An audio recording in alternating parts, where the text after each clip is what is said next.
So as I tell you my story, please keep in mind, I have never had these kinds of things happen to me before I met my narcissist, and not since I left him. I'm not a paranoid kind of person.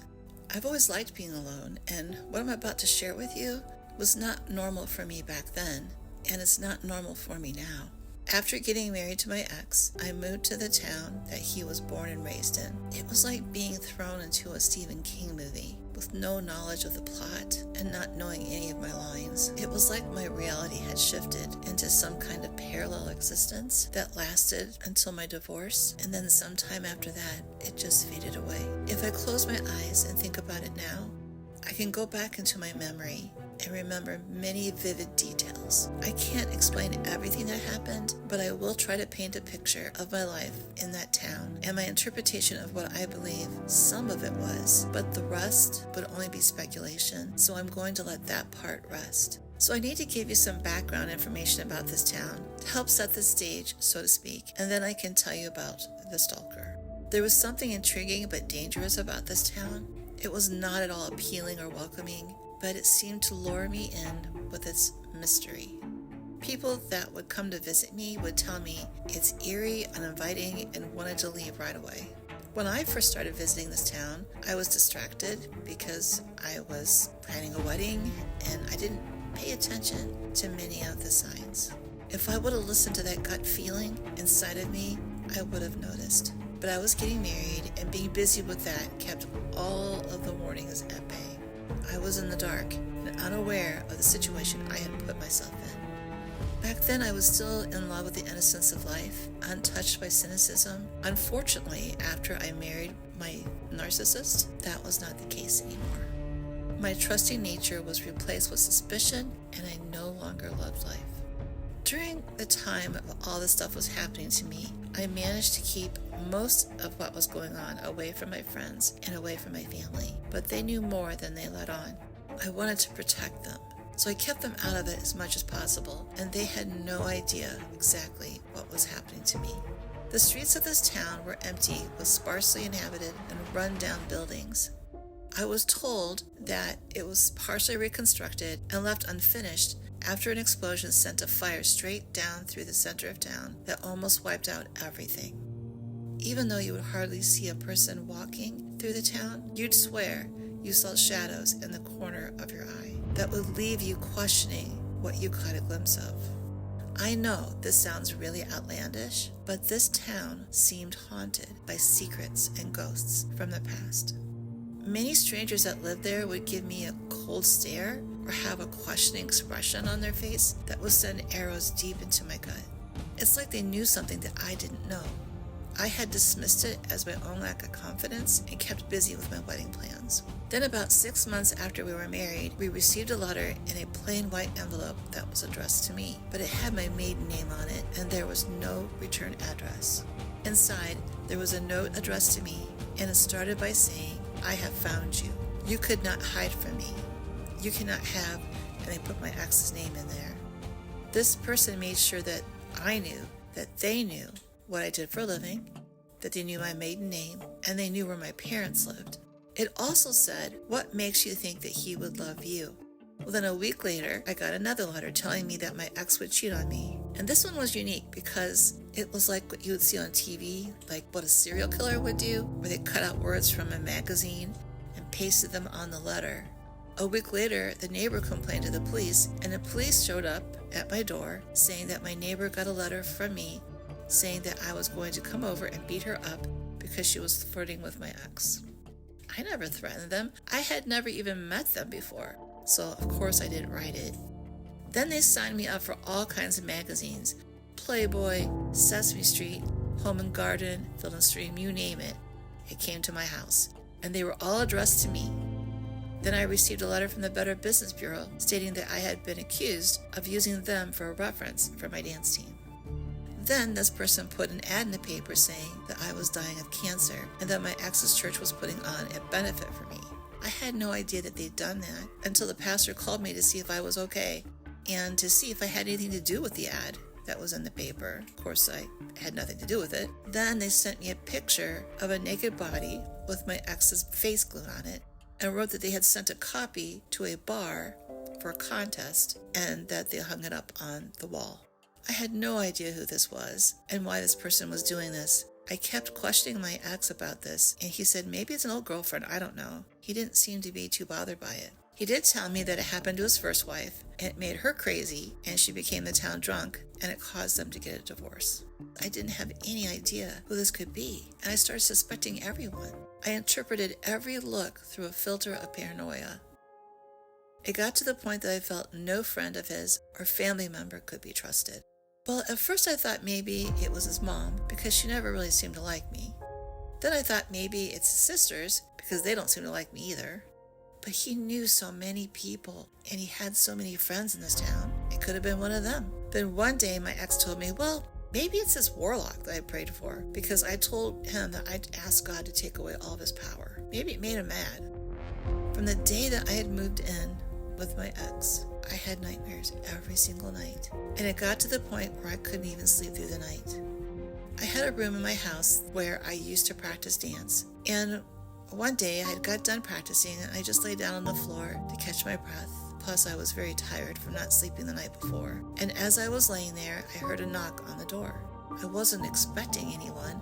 No one came to see me unless they called first, because I lived at least an hour away from everyone I knew.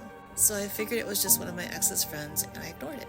But this person would not stop knocking. So I looked through the people in the door, and I saw it was one of my ex's friends. Well, I thought, if I just ignore her, she'll go away. I had gotten to the point that I wanted nothing to do with anyone in this town, and I was home alone, but she wouldn't go away. She kept knocking and knocking. So out of pure impulse, I got up and opened the door, and she said quickly, without waiting for me to say anything, I have something for you. And she handed me a brown bag, and she said to me, many have tried to take on this town, many have prayed for help, and out of the 4 people that I know personally that took on the evilness of this town, I'm the only one that's left. And I'm leaving this godforsaken town before I die too. You need to get out while you can. Don't take this on alone. You can't do it. With that, she looked behind her like she was looking for someone.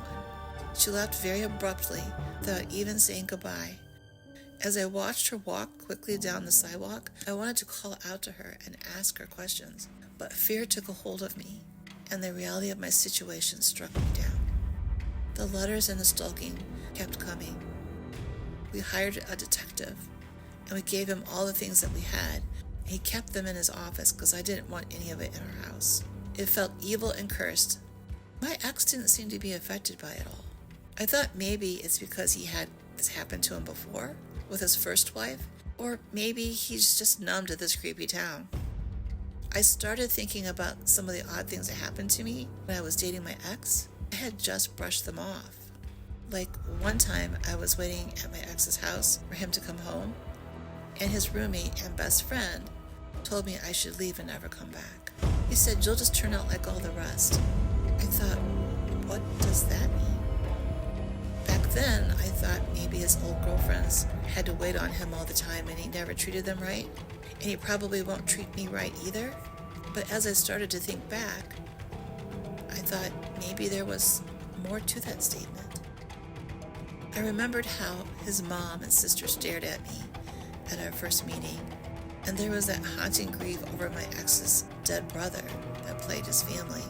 Some of his family members even thought it was suicide, and his mom was still grieving and putting letters on his grave. It was all very sad. But I was trying to put it all together. Who didn't want me to marry my ex? Was it a friend? Was it a family member? Is it a stranger? Someone I've never met? Someone I met in casual meeting? Then something happened that took this all to a sinister level. One day, right after my daughter was born, we had just got up from a nap, and I took her into the kitchen and put her in her little carrier and started looking through the mail that was on the counter that my ex had just brought in from the mailbox. As I was sorting through the various letters, sorting the bills from the advertisements, that kind of thing, I found what looked like a greeting card, and it was addressed to me. I opened it, and I just stood there frozen in the kitchen, trying to figure out what I was reading. It took a minute to sink in. The card was for me. On the front of the card it said, "In sympathy for the loss of your daughter." It started penetrating. I'm like, is this a threat on my daughter? Is this something that I should take right now to the police? I didn't know how to take it. So when my ex came home, I showed him, and he didn't react like I thought he would. He almost laughed it off. He smirked. I no longer felt that my daughter and I were safe in this town, and I was even more paranoid than ever as time went by. Every time I walked to the mailbox, I didn't know what was going to be in there. I didn't know if someone was watching me as I walked to the mailbox. I stopped leaving the house. My ex told me that his first wife got a letter, supposedly from the same stalker, that described everything that was in her closet.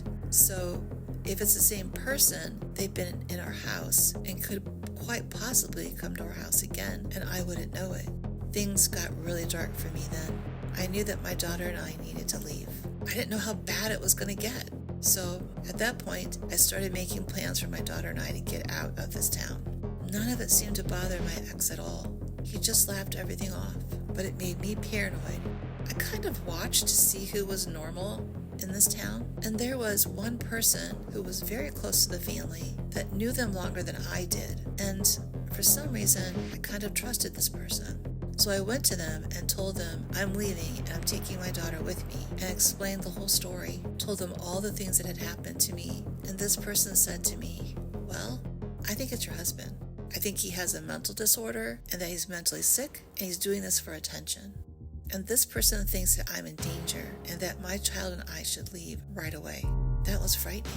And I started thinking, well, he would know all the contents of the closet. He would have access to pictures of himself. He knew what church we went to. He knew what I did for a living before I married him. He knew my parents' address. He knew my maiden name. And it just kind of clicked with me. It made sense to me. It could possibly be him. And then that realization came. Who am I married to? Who is this man? So I made arrangements with a friend of mine to move to another state. And I had just happened to have an unexpected check come in the mail. I really didn't know it was coming. And I had enough money to move away from there. And enough money to live on for about a year. So we left. As soon as I left that town, I never got another letter. I never got anything from the stalker again. It just stopped. And as soon as I moved out of that house, the nightmare stopped. And I started living a very normal life. So there is something about that town. And there is someone in that town that was stalking me. I still don't have any answers as to who it was and why. But if it was my ex, who is a narcissist, then this is just part of his game. This is part of his mask. And this is part of his narcissistic supply.